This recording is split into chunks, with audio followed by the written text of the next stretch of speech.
O trigêmeo é um dos 12 nervos cranianos que a gente tem. A gente tem 12 pares de nervos dentro do crânio e são eles que governam os movimentos, as funções do corpo. O trigêmeo é o quinto par. Ele é chamado de trigêmeo porque ele tem 3 braços, né? O ramo número 1, número 2 e número 3, por isso que é chamado de trigêmeo. E a função dele é a sensibilidade da face. A função da face, quer dizer, o movimento, ele ajuda na mastigação, ele ajuda na deglutição, ele ajuda na mordida, né? Em morder, engolir. Então, esses movimentos estão relacionados a ele. Então, é um nervo muito importante. Ele se localiza na face e tem essas funções, né? E também essa parte motora funcional dele. Tem a parte que é da sensibilidade, ele que dá a sensação para a gente de frio, de calor na face, todas as sensações táteis, dolorosas e de temperatura são dadas por ele. Então é muito importante. Ele tem o seu componente sensitivo e motor. Agora, um nervo de grande responsabilidade dessa, se sofrer um processo inflamatório, qualquer que seja o problema, o quanto vai complicar a vida de uma pessoa, né?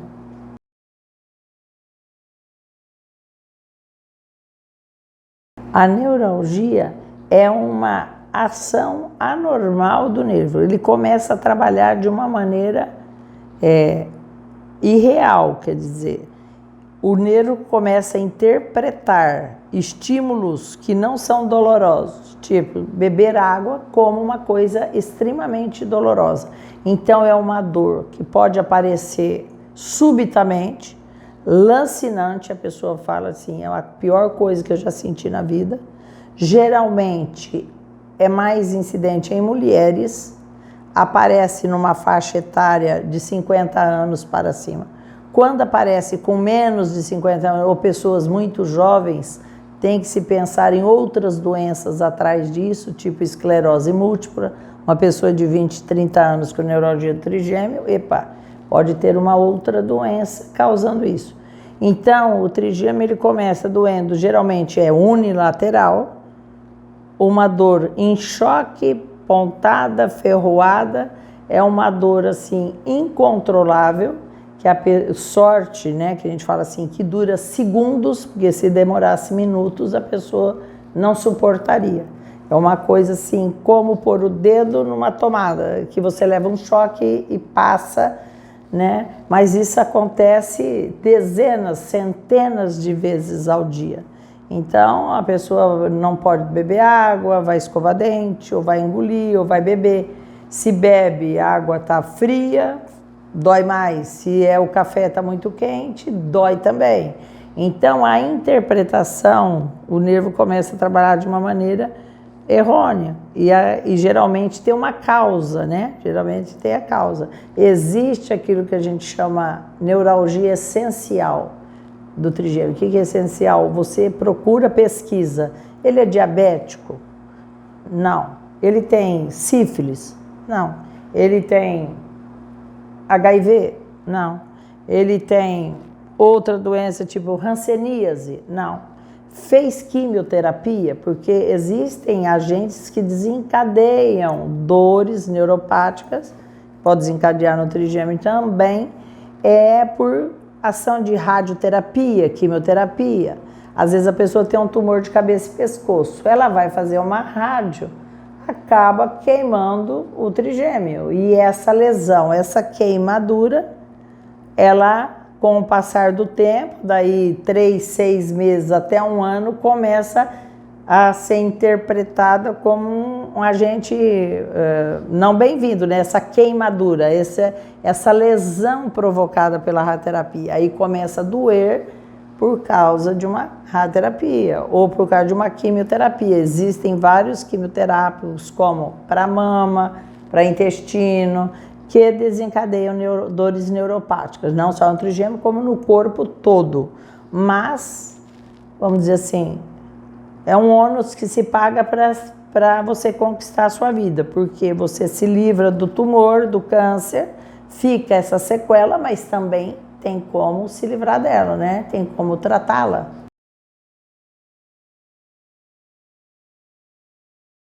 Existe uma causa, por exemplo, uma causa orgânica, né, que é a grande maioria, que é a neuralgia essencial do trigêmeo, que você olha, você não acha assim, não tem um tumor, não tem um aneurisma, não tem um cisto, não tem nada na onde ele nasce, na emergência do nervo. Mas por que está doendo, né? Então, muitas vezes, por isso que é chamado essencial, não se sabe como tremor essencial. A pessoa tem 20 anos, tem um tremor, não é Parkinson, não é isso, não é aquilo, não é uma crise convulsiva, epilética, ele tem um tremor, é familiar, doutora, todo mundo na minha família treme. Então, a gente chama tremor essencial, não tem uma causa pré-determinada. Aí, o trigêmeo também acontece isso, muitas vezes aparece a dor, fala, mas do nada, uma coisa absurda, nada funciona para mim, e essa doença, essa dor que você não consegue achar o que é, algumas vezes, muitas das vezes é interpretada como existe uma artéria que pulsa na vizinhança do nervo, ela fica pulsando e com o passar da idade nos tornamos hipertensos, né? De graça já vamos tornando hipertensos após 50, 55 anos. Esse pulsar da artéria sobre ele é um estímulo para que ele doa. Então, se faz hoje no Brasil muita cirurgia do trigêmeo em virtude de ir e calçar esse nervo, quer dizer, dá um apoio entre o nervo e a artéria que está pulsando para que não fique em contato direto, quer dizer, é uma das alternativas, né?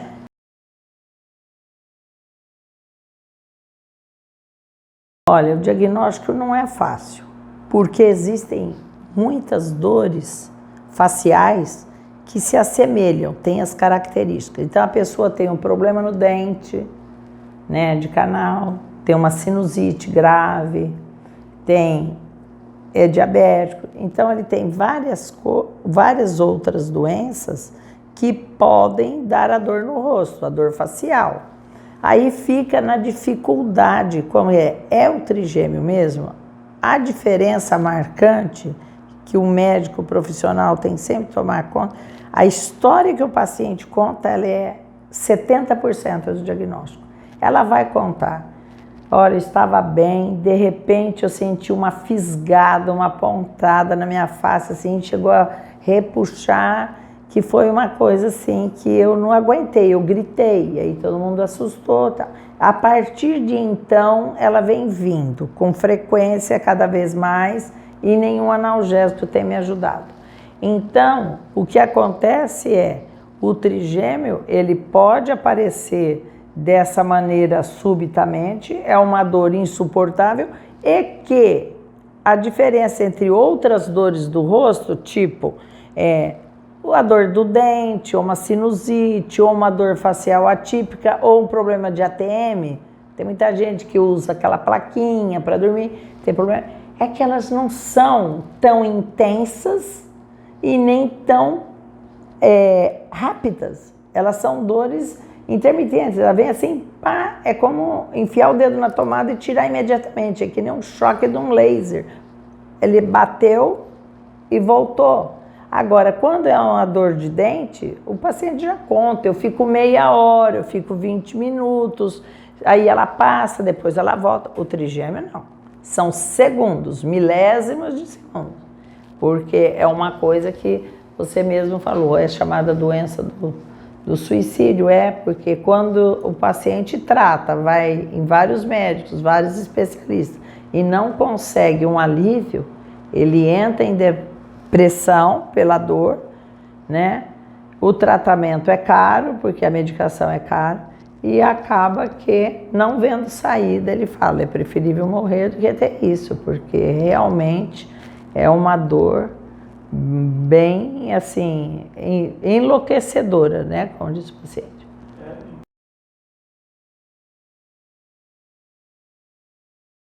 Olha, o paciente tendo a dor ele procurou o seu médico de confiança, seu clínico ou mesmo seu neurologista, seja quem quer que seja, que tome conta daquele paciente e não conseguiu dar um diagnóstico ou está em dúvida ou até sabe que é um trigêmeo, mas não chegou a ter sucesso, deve encaminhar para o especialista de dor. Por quê?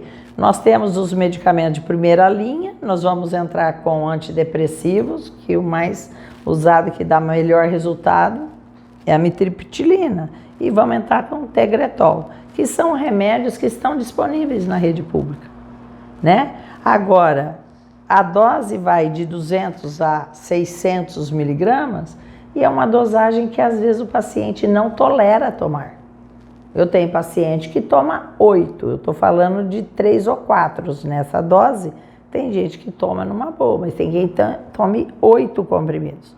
Então ele fala, estou bem, mas estou tomando 8. Até quando?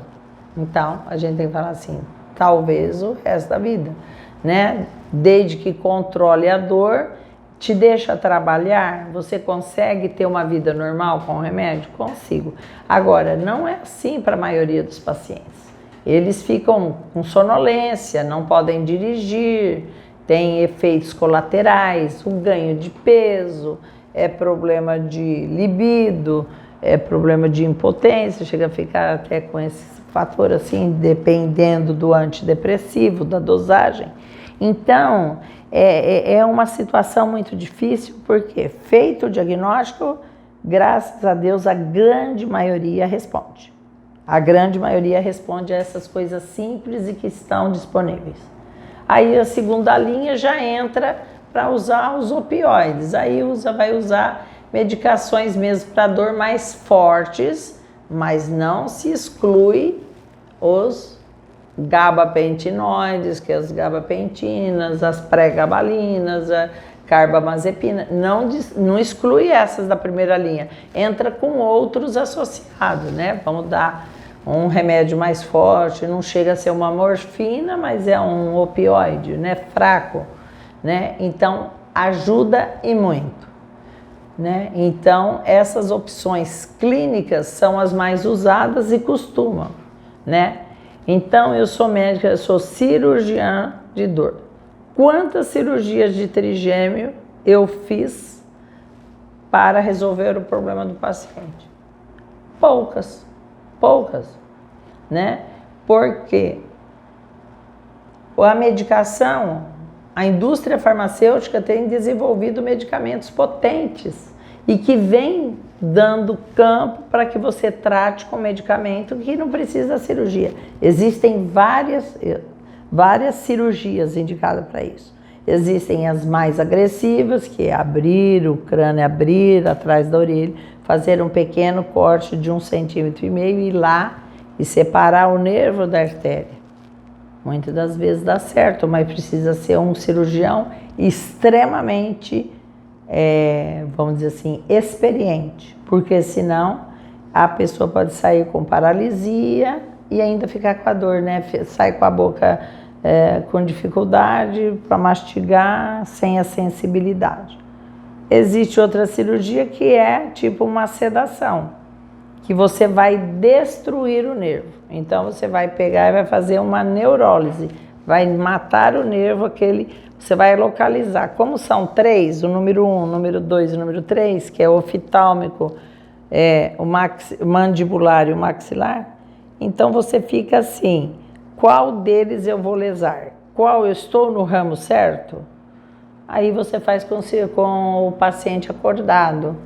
É muito interessante porque o paciente está acordado, você faz uma sedação só para colocar a agulha no lugarzinho certo.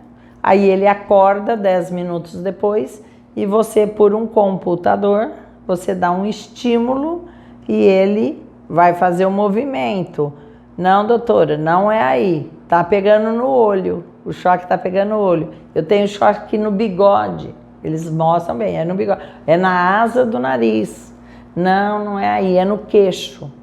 Graças a Deus que a grande maioria está no ramo 2 e 3, quer dizer, no maxilar e no mandibular. Então, são nervos menos perigosos de se mexer, Porque o oftálmico, se você lesar alguma coisa, ele perde a córnea. Aí ele fica cego, ele perde a visão. Então, o interessante dessa cirurgia é a praticidade em ter uma técnica que você vai agindo de acordo com o paciente que está te orientando que você está no lugar certo. O aparelho também mostra para você onde você está com os movimentos que você dá o estímulo, mas a resposta de que a sua dor passou ou ainda tem dor, depende dele. E aí é que está o perigo, porque às vezes passou a dor, mas ele tem tanto medo que a dor volte, que ele fala assim, olha, passar não passou, melhorou. Aí você vai e faz uma dosagem a mais, você dá uma lesãozinha a mais, põe um pouquinho mais do medicamento, tipo do fenol, aí você acaba pegando uma coisa que você não quer, que é uma desestesia, quer dizer, uma anestesia dolorosa, fica uma área anestesiada que não vai voltar, provavelmente. Então, a gente tem que sempre combinar, dizer assim, seu José, nós vamos fazer um procedimento e o senhor não minta para mim, e o senhor não minta para o senhor. Isso é uma coisa séria. Nós vamos fazer um procedimento e eu vou pôr um pouquinho do remédio e você vai me dizendo, tá bom. Aí, durante o procedimento, o que eu faço? Eu dou uma pedra de gelo, ele chupa, ele mastiga, ele tritura. Se ele tivesse com o trigêmeo doendo, ele não suportaria aquilo.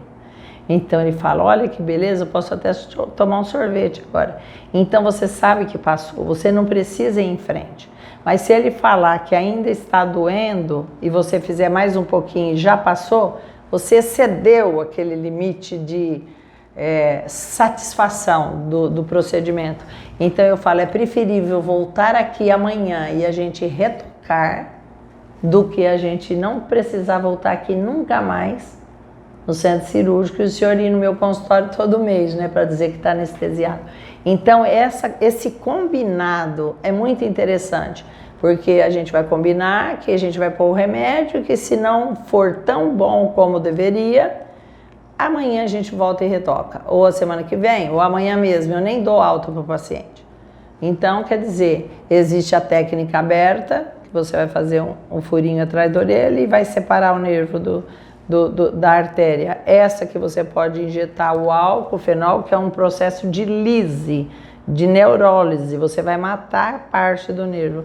E existe a parte da cirurgia que a gente fala radiofrequência, em que esse computador é por ondas de radiofrequência que você vai dosando o tanto de estímulo, o tanto de ondas que você vai desencadeando nesse nervo. Então é muito interessante, porque você divide uma responsabilidade com o paciente, ele tem que confiar em você e você nele. Então essa brincadeira de antes de começar, vamos lá, entendeu como vai ser? Entendi, então ele está apto a fazer.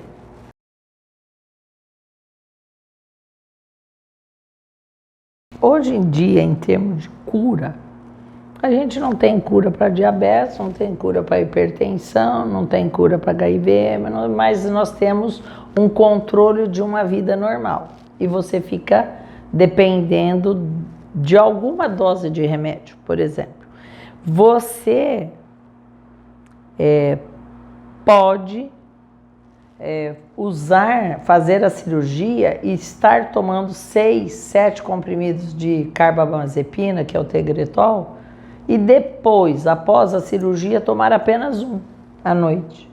Então, essa possibilidade, ela é bem real. Existe aquele que toma porque precisa, porque saiu 90% da dor, mas não saiu 100%. Existe aquele medo de ficar sem um remédio porque já tomou 10 anos e acha que sempre vai voltar, né? E existe a possibilidade real mesmo dela precisar do remédio. O que o paciente sempre pede é assim, mesmo que melhore só um pouco, mesmo que melhore apenas metade, eu vou fazer a cirurgia, você entendeu? Ele sempre fala, eu vou fazer a cirurgia. Porque o importante que eu falo, que os colegas que atendem em outras áreas jamais podem dizer assim, essa doença não tem cura, Você tem que aprender a conviver. Não pode. Porque isso gera uma depressão tão grande, um nível de ansiedade tão alto que acaba fazendo uma bobagem. E não é assim. Eu estive olhando a semana passada alguns pacientes falando, questionando em algumas, de alguns colegas que publicam e tudo mais sobre vários tipos de neurologia e trabalham com dor. Elas, quem estava na sala no bate-papo dizendo assim, eu vou há 10 anos atrás de médico para dor de trigêmeo e eles me dizem que não tem cura, né? Como pode ser isso? Quer dizer, tem uma melhora muito significativa. Fibromialgia tem cura? Não, não tem cura, mas tem um controle, você pode ter uma vida saudável, né? Então eu falo assim, quando você faz uma bariátrica, por exemplo, você está cheio de problemas, você está diabético, hipertenso, né, com hipercolesterolemia. Bom, você perdeu 50, 70 quilos, talvez você nunca mais tome remédio de pressão, mas talvez você não vai tomar aquele monte de insulina, aquele monte de medicações via orais, sabe? Falou, olha, minha vida hoje é outra, eu perdi 50 quilos, quer dizer, a cura da obesidade ou dos fatores que ela desencadeou, de ser hipertenso, de ter outros problemas de saúde, talvez não acabe, todos eles. Mas só de dar o conforto dele não ter que usar insulina, não ter que usar tanto hipoglicemiante oral. Eu tenho pacientes aqui que usavam 17 hipoglicemiantes orais e que fizeram a bariátrica e tomam 1 ou 2. Então isso é uma vantagem. A cura talvez seja algo que a gente sonha em todas as doenças, né? Tem cura para enxaqueca, doutora? Olha, enxaqueca parece uma coisa boba, né? Não tem. Existe o controle. Às vezes eles falam assim, nossa, faz 2 anos e meio que eu não tenho. A senhora falou que não tinha cura, mas não está curada, né? Larga do namorado pra você ver. Te dá enxaqueca. Então eu penso assim, a gente tem que explicar muito bem ao paciente, nós vamos mudar a qualidade de vida. Esperamos, nós estamos sempre atrás dos 100%. A gente está sempre atrás, né? Então nada impede que possamos repetir aquele procedimento cirúrgico, nada impede. Mas tem que ver se vale a pena, né? Então, o paciente, por exemplo, que tem um tumor de cabeça e pescoço, que está com a parótide, a glândula, tudo exposto, a traqueia exposta, às vezes chega a casos graves. Nesse caso, a gente não precisa da ajuda do paciente no ato cirúrgico. Por quê? Você tem que lesar o nervo de uma maneira mais abrangente possível, porque o tumor vai continuar crescendo, vai pegando mais ramos e vai doer mais.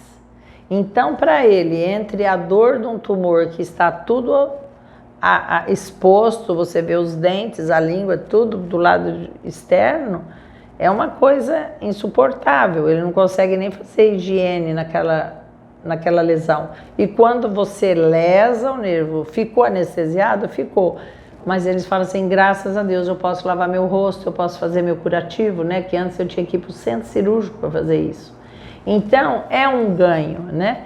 Então, nessa hora, você pode lesar bastante o nervo e a gente sempre tem uma previsão de que aquele paciente tem um período de vida, o período de vida de 6, 8 meses. Então, você pode causar uma boa, vamos dizer, abrasão, queimar, lesar o suficiente o nervo, para aquela doença, para que aquela anestesia não se torne tão insuportável quanto a dor do tumor, né? Então isso é interessante, você tem que ver qual a previsão de vida, é longa?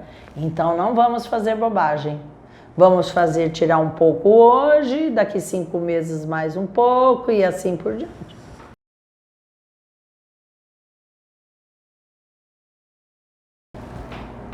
Olha, a dor neuropática é quando o sistema nervoso, seja o central, no caso do AVC é o cérebro que vai morrer, uma parte vai deixar de receber oxigenação, vai deixar de funcionar.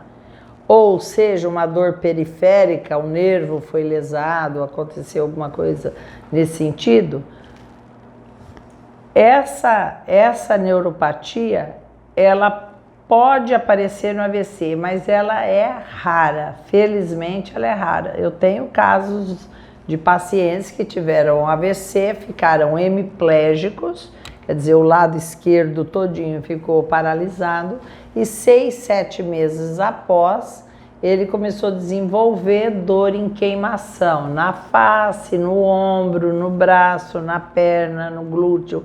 Então, todo lado que foi lesado, vamos dizer assim, sofreu o AVC, ele passa a ter sensações desagradáveis, sendo que não era para tal. Então você fica imaginando, mas se morreu essa parte do cérebro, para que está doendo? Né? Porque funciona por vários fatores. Primeiro, porque aquela área deixou de funcionar como devia, não recebeu oxigenação suficiente, ela funciona aleatoriamente, é como se fosse uma hiperexcitabilidade do sistema nervoso, fica ligado o tempo todo. Mas existem outras explicações, tipo, se a pessoa ficou hemiplégica, daí 6 meses, ela não fez físio, ela não está fazendo hidro, ela tem uma postura antálgica, uma contratura violenta, essa contratura desse braço, esse pé torto, a mão com uma postura não anatômica, o que acontece? Vai gerar um espasmo. Essa espasticidade muscular, o que faz? Tensiona os tendões, os ligamentos, vai menos sangue, menos oxigênio, mais dor. Então, quer dizer, seja por espasticidade, seja por falta de oxigenação, seja por uma má postura, né? Pensa bem, um hemiplégico, às vezes ele cuida do pé, põe uma botinha, põe um tutor, mas no ombro ele não põe nada, ele não põe aquela tipóia para segurar. Aí o ombro fica plégico, solto, ele vai atrofiando todo aquele ombro. Então a coisa mais fácil do mundo é na hora que você vai tirar da cadeira para o leito, você luxar aquele ombro. Por quê? Ele não tem mais sustentação. E a gravidade também corre contra a gente, né?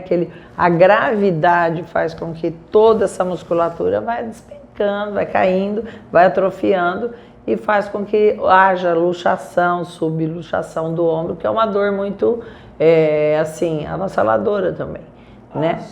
Mas tem tratamento. Você vê que mesmo a neuralgia do trigêmeo é 1 para cada 15 mil habitantes. É uma paciente para cada 15 mil da população. O AVC é muito menor que isso, graças a Deus. Então é bem menor o índice, quer dizer, quantas pessoas você conhece que teve AVC e que tem uma dor desesperadora? Poucas. As pessoas que têm dor, mais é por falta de atendimento às sequelas deixadas, né? É difícil você ver o paciente que está com um tutor no pé, aquela talinha, um tênis apropriado, uma bota ortopédica, uma tipóia no braço ou um colar cervical para a cabeça não ficar caída. Então você imagina a pessoa ficar anos com o pescoço caído. Aquilo é extremamente doloroso, que vai desencadear, falar, ele não tinha dor de cabeça depois do AVC, agora ele tem, mas olha a postura que ele está. Né? Então são consequências, né? É muito raro ter dor.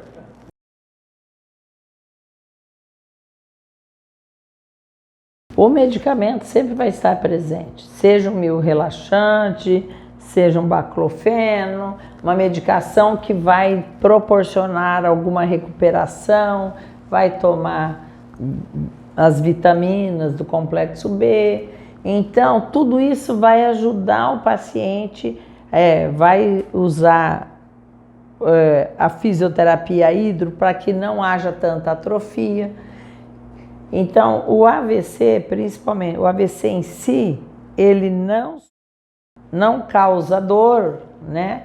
Nem no momento que teve o AVC, né? Principalmente isquêmico. Paciente, eu falo assim, olha, meu pai deitou bem, quando fomos acordá-lo, ele não se mexia estava paralisada a perna dele. Então teve AVC enquanto dormia. Esse daí é um AVC isquêmico. Agora, tem pacientes que sofrem AVC hemorrágico, quer dizer, um aneurisma. Não é que o AVC dá dor, ele causa dor. É que na hora em que se rompeu o aneurisma, o sangue que caiu e que inundou todo o crânio, a meninge, provocou um processo grande de dor, um processo inflamatório. Aí aquela irritabilidade funciona como uma meningite, aí dói por consequência de ter caído uma coisa estranha, que era o sangue ali dentro. Mas não que o AVC gera dor. O AVC, principalmente o isquêmico, ele não gera. Agora, a sequela que ele deixou, seja uma monoplegia, só um membro, ou uma hemiplegia, aquilo ali, se não cuidado, vai gerar dor. Eles falam, para que vai fazer? A gente não está vendo melhora? Mas não faça não, que você vai ver a piora, porque a piora é a pessoa, além de não estar funcionando aquele lado do corpo, ela está reclamando e sofrendo por aquela complicação, por aquela falta de cuidado. É uma coisa que sempre vale a pena investir, né? Investir, que é fazer a físio e tentar pôr no chão, deixar o paciente rolar no chão e tentar ir fazendo as coisas, porque o risco de fraturas é muito grande, porque se você não está mexendo aquele membro, vai dar uma osteopenia, uma osteoporose e o risco de fratura é grande.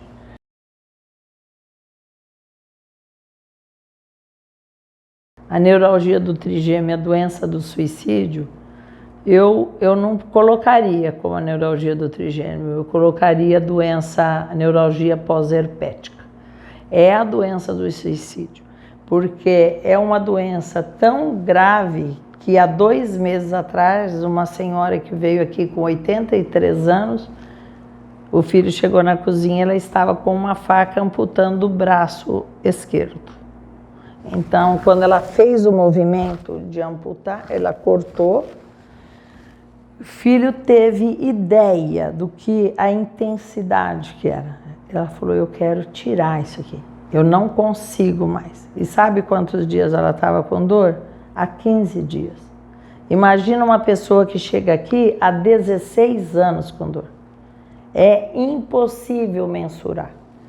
Então eu digo assim, a pior dor do mundo, a neuralgia que causa assim tendências suicidas, o maior índice que eu tenho aqui é o herpes zoster. É uma quantidade, é um número pequeno de pacientes que desenvolve dor, tipo 20%, 80% saem ilesos, saem sem problema, sem sequela e sem dor, mas os que desenvolvem dor tem 90 dias para tirar essa dor, porque depois de 90 dias estamos num terreno muito perigoso, é para o resto da vida. Então a gente tenta explicar que, olha, hoje está doendo, é 2023, em 2024 vai ser mais, em 2025 vai ser mais, independente do remédio. Porque a lesão do herpes é tão grave, ela age dentro da medula. Então, aquele vírus adormecido, ele age lá dentro da medula e ele continua desmielinizando. Ele continua, depois de 10 anos, ainda dando problema. A pessoa fala assim, mas já está tudo sequinho aqui fora. Mas o problema não é na pele, o problema é na medula. Então, a neuralgia pós-herpética, ela tem tratamento, assim como o trigêmeo tem tratamento. As duas são gravíssimas, mas a pessoa não tem noção, né? Que o pessoal antigo chama de cobreirão, né? O cobreirão, deu cobreirão, isso já vai passar, isso é manha, não é manha, não vai passar e tem que ser tratado. E tem como tirar toda a dor também, tem como tirar. A gente tem que agir rápido.